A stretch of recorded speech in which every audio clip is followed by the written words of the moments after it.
Hello, good morning, welcome, come on in. We are live on After GMS here on the WFMY News 2 Facebook page. It is 7:45, time to get your weekend started with some great camaraderie and conversations. I'm Megan Maleras with meteorologist Christian Morgan, and before we get to your forecast, we have a question for you here, so go ahead and start chiming in.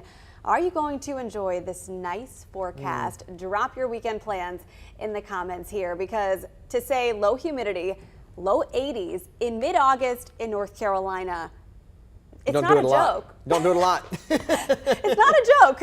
It's reality. It is reality, and I tell you what, it's a bit of good news. It's kind of a reward for the constant heat, humidity, afternoon pop-up thunderstorms that we've been dealing with for days and weeks, and I don't know, it feels like months. It is a nice break, and you're already feeling that a little bit this morning as you step outside, and even more so as you go throughout the afternoon. Sunshine, those clouds starting to depart the triad sky as you look out on our weather camera network this morning. Temperatures across the board. Now notice this, there are some differences here.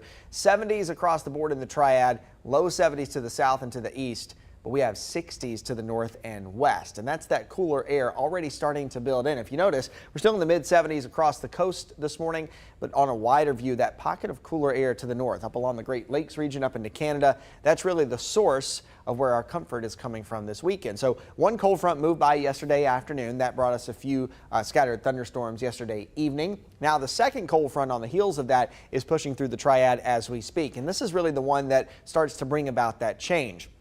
Behind this front, high pressure starting to build in from the north. Our winds have already started to change direction as well. So now with a north wind, we start to bring in some of that cooler air and drier air from the north. So really, if you want to get cooler air, if you want to get warmer air, you got to take it from somewhere else and you got to bring it to wherever you want to go. And so that's what we're doing now with this north wind. It takes that air from the north and brings it down into the Piedmont. And I've been waiting to show this graphic for so long. I'm so excited about this. This is how the day is going to go. Remember I said you're going to notice that change? Dew points in the upper 60s this morning, but by the time you go into this afternoon and into this evening, dew points will be in the low 60s, even upper 50s. So you will notice that change throughout the day if you step outside of the office or run around doing errands today. You'll notice that as you go throughout the afternoon. With the air drier, it's a lot easier for us to cool off too. So I think by tomorrow morning, kicking off your Saturday, most of us are going to start out around 60 degrees, if not some upper 50s in some places. Of course, with that cooler air today, partly cloudy sky, we'll see 82 for that afternoon high. We are staying well away from 90 degrees, not just us, but pretty much everybody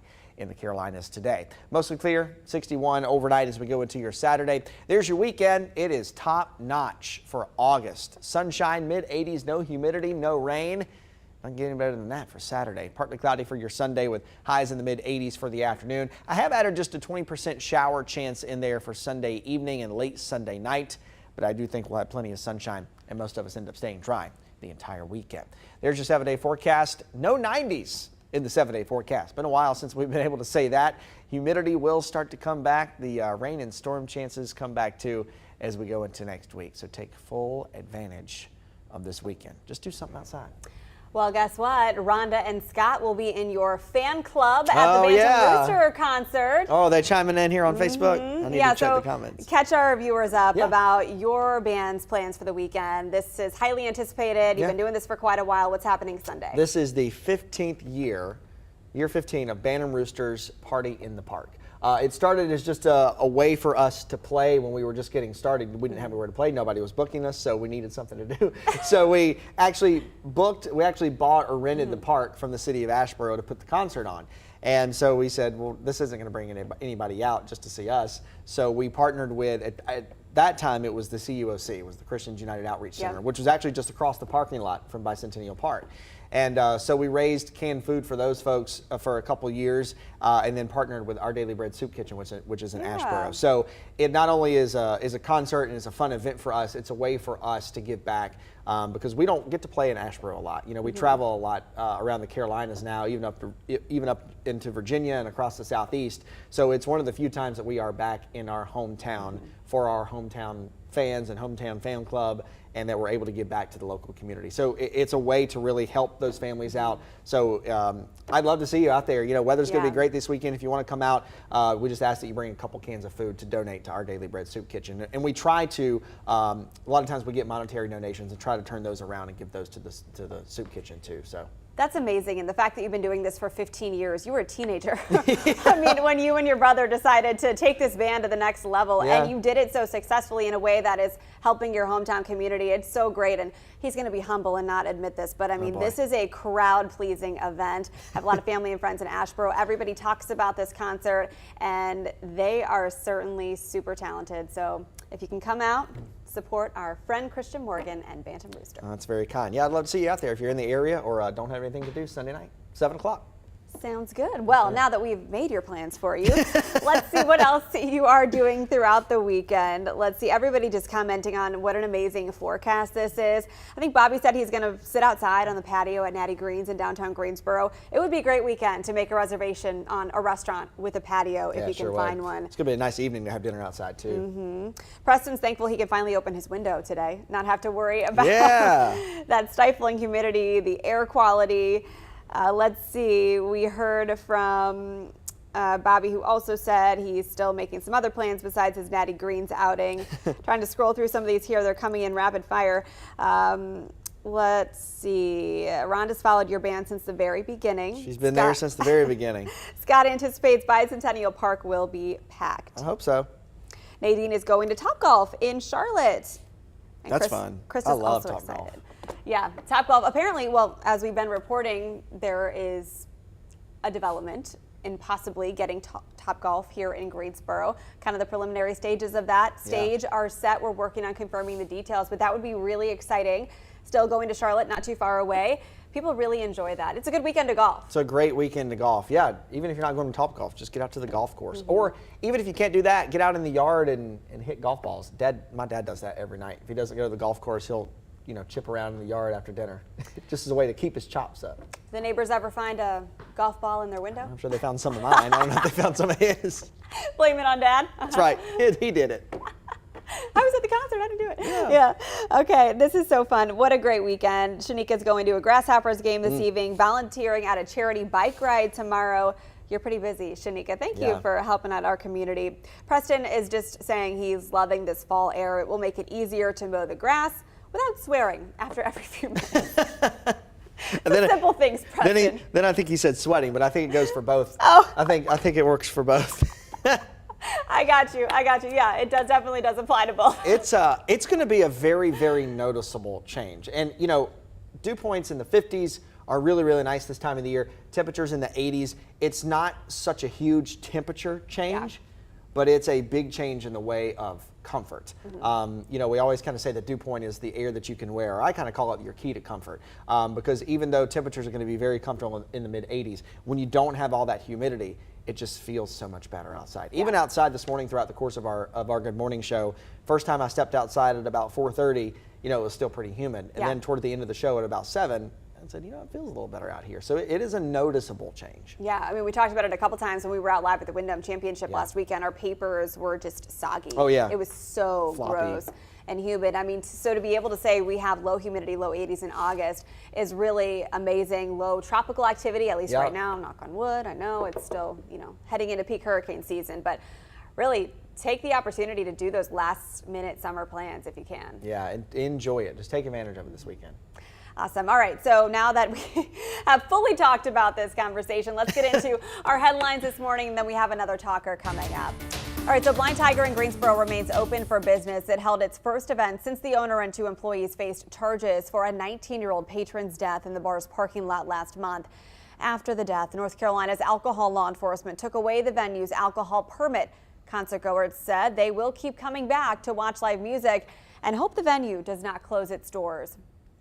A cyber attack against Hanes Brands, of course headquartered in Winston-Salem, has cost the company more than $100 million. The company says it could not properly fulfill orders for 3 weeks because of the attack. That cost them $100 million in sales and $35 million in operating profit. Hanes Brands brought in law enforcement and a cybersecurity forensics team to fix the issue.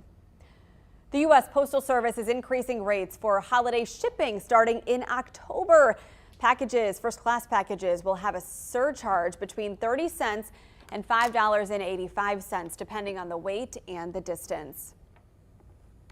Students in kindergarten through college head back to school this month, and a Randolph County group wants to make sure they are covered with school supplies and a prayer. Journey Church is joining with us here in Asheboro, and they're going to be offering crafts and games, and we're going to have a prayer circle for the children. We're going to have ministers praying over the children before they go back to school. So we definitely need prayer. Randolph County Concerned Citizens Against Crime is the agency hosting this second annual back-to-school gospel extravaganza tomorrow.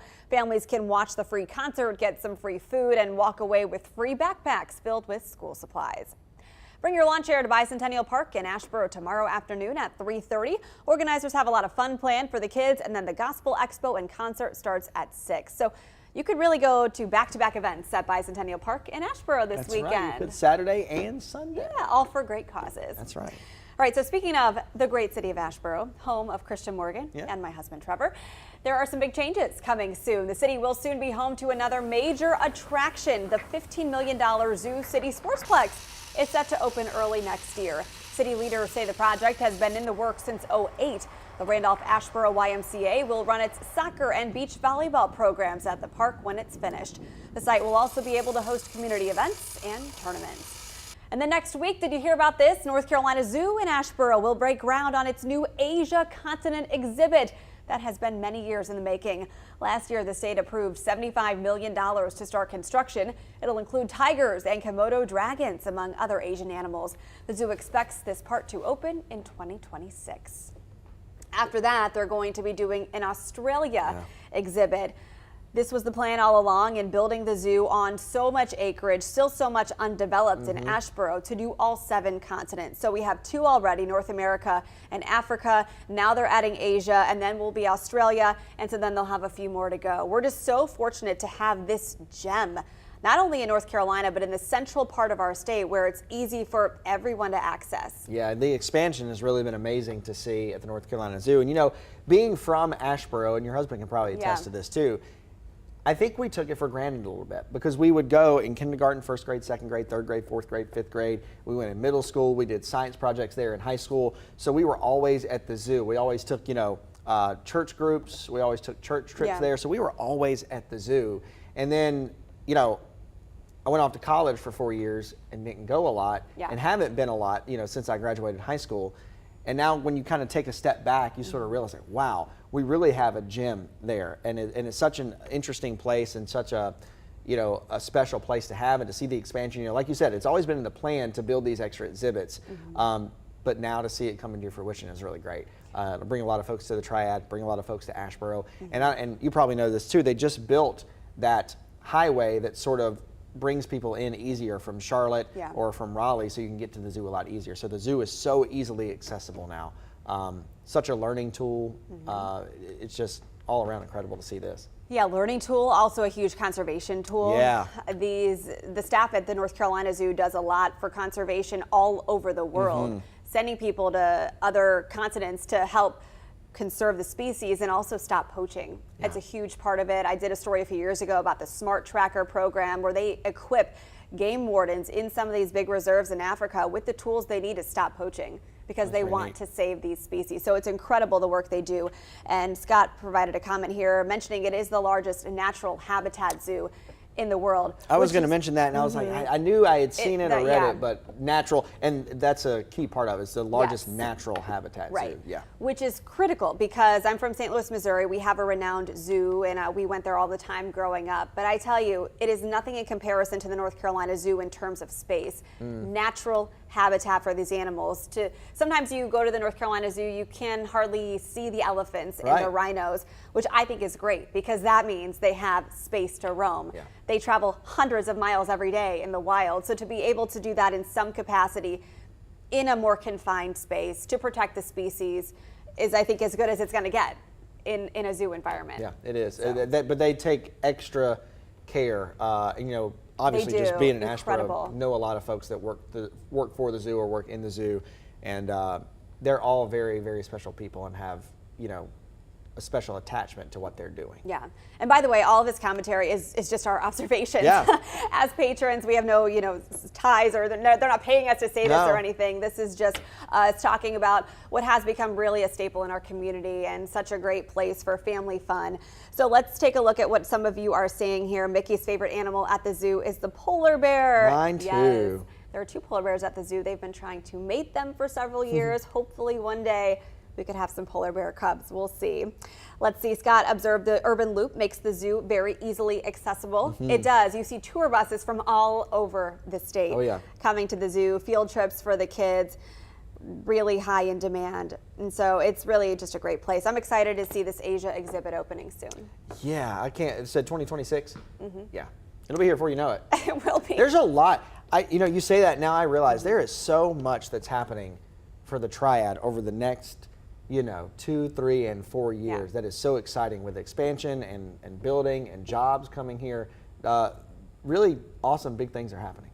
Well, I think, the pandemic to some degree put a pause on a lot of these plans or maybe even ideas. Sure. And so now, people are coming back. They want new and exciting things to do with the family. And why not embark on some of these projects? Of course, construction inflation, some of those factors probably will slow some things down. But all in all, this project should be full steam ahead, hopefully on track for 2026. All right. All right, let's close out with a final look at your forecast. Maybe the zoo is in your plans this weekend. Wouldn't be a bad idea. Be a great idea. Get some walking in, put some miles in, and not sweat to death on Saturday if you plan on going out there. You'll notice that humidity falling today. It will be a noticeable change from this morning to this afternoon. Partly cloudy and cooler today, low 80s for pretty much all of us. We'll fall down to around 60 overnight with a beautiful Saturday on the way. No rain, no humidity. Mid 80s by the afternoon. That's about as good as it gets for us in August, y'all. 60 tonight or 60 Saturday night, Sunday morning, mid 80s Sunday afternoon as well with a partly cloudy sky. I have added just a 20% chance of a stray shower or storm Sunday, mainly evening and late night. I think most of us stay dry, but I'm just going to kind of put that in there in case. I don't want you to be caught off guard. Little disturbance swinging through, and then we get a better chance for those scattered showers and storms as we go into next week. 40% chance on Monday, 30% chance on Tuesday. That'll carry throughout the rest of the week. The humidity comes back a bit too, but temperatures stay pretty much at bay. Low to mid 80s, which is a bit below average for this time of the year. Average high right now is 87. Average morning low is 69. So we are well below that this weekend.